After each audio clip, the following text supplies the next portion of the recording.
Et toujours à propos de santé publique, penchons-nous sur un phénomène qui inquiète les patients, les maladies nosocomiales, c'est-à-dire ces infections contractées à l'hôpital lors d'une intervention.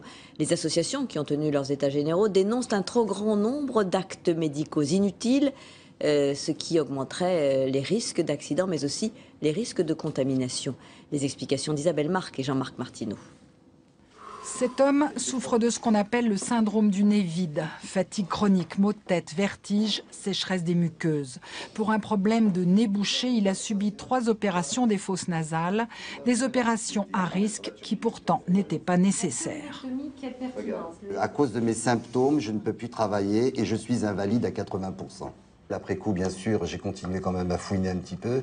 Et on va dire sur 10 ORL, il y en a environ eu 7-8 qui étaient contre ce type d'intervention.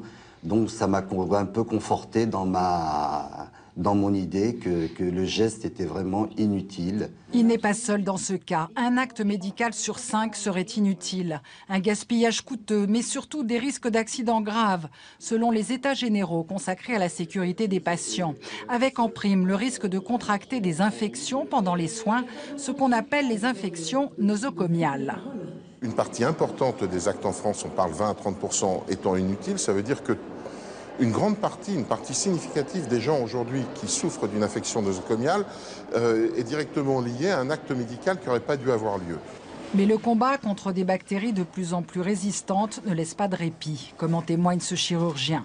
Il travaille dans un hôpital pionnier en matière de lutte contre les infections. Tout acte chirurgical peut être la source d'une complication infectieuse, que ce soit une chirurgie du pied, la mise en place d'un cathéter veineux ou artériel, quelles que soient les précautions que l'on prend, actuellement, on ne peut pas réduire ce risque à 0.